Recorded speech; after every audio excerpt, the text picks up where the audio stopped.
It's a very warm welcome to Beijing. Thanks for being with us here. Thank you. So how does it feel playing in China so far? You were just in Shanghai on Saturday.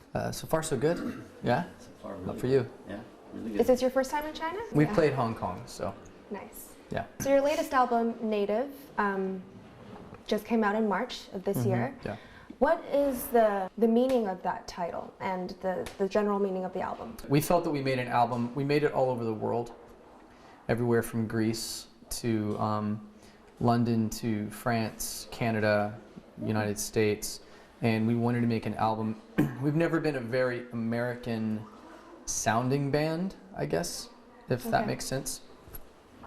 We're very much American, but we don't make music, we make music that I think sounds familiar and local to like many countries everywhere. Interesting. And so that was kind of the idea. We wanted to make an album that people in New Zealand and South Africa and Montreal and Beijing, Shanghai, and would feel, they would relate to it and it would become familiar to them and people would claim it as their own kind of soundtrack, you know. On a global scale. On a global scale. Local on a global scale. Local on a, actually, I'm going to take that phrase. We are local on a glal scale. I like that a catchy, lot. right? That's really good. That's very good.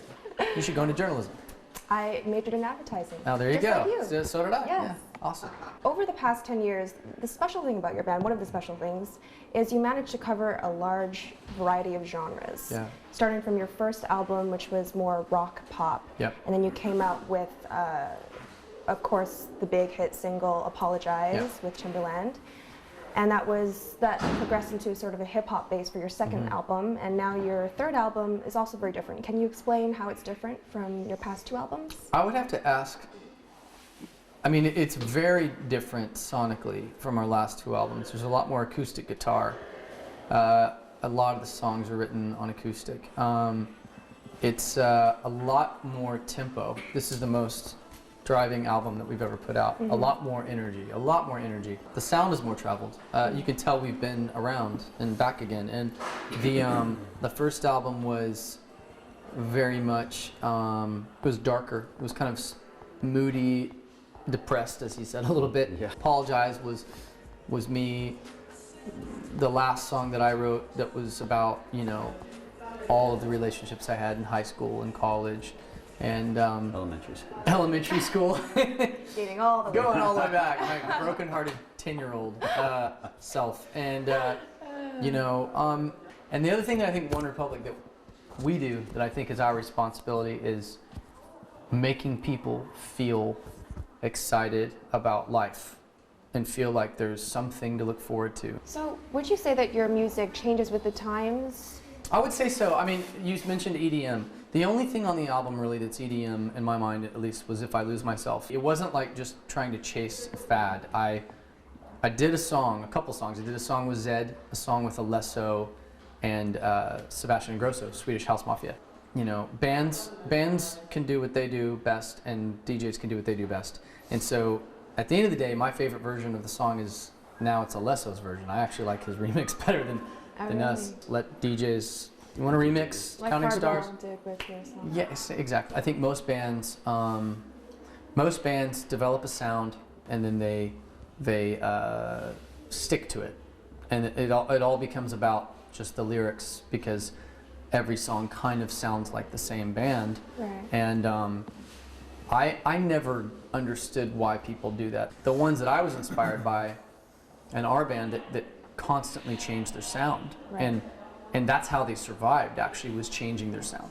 I think that's important for bands to survive. Absolutely. You don't want to necessarily follow or chase where the world's at, but you're just reflecting it. You're holding up a mirror and reflecting where the world's at, you know. U2 always is trying to push the envelope and change and develop. You can always tell it's U2, but they're always...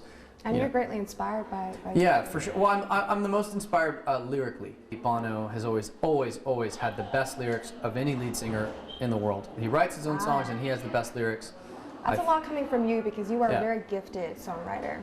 Very talented. You know, I told him, I talked to Bono 3 days ago, and I said, told him, I was like, well, dude, to be honest, I said, I've stolen a lot of your ideas.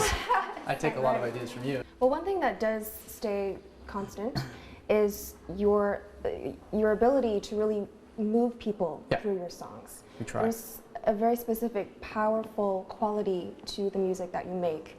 What is the key to achieving that? How would you describe that? To me, I think it would be a combination of everything. It's The everything. lyrics, Yeah. the It is. instruments, the vocals. I mean, you have incredible vocals. Yeah, it's everything. Yeah. It's I think a lot of it, like, it starts with, like, you know, the music, but a lot of it is honesty, being honest with ourselves in the music, lyrics especially.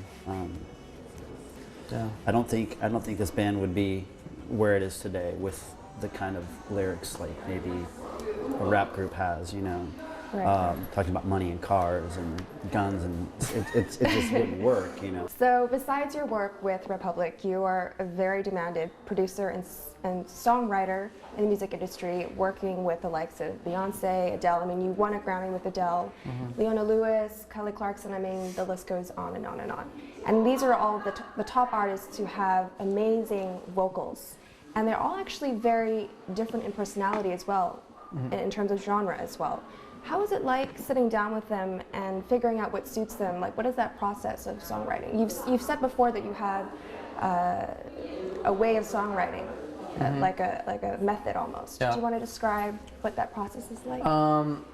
The method, I think I come at it from a pretty, this is going to sound weird, but when I write for other people, I'm writing from kind of a selfish place. I'm coming up with an idea that is something I want to hear.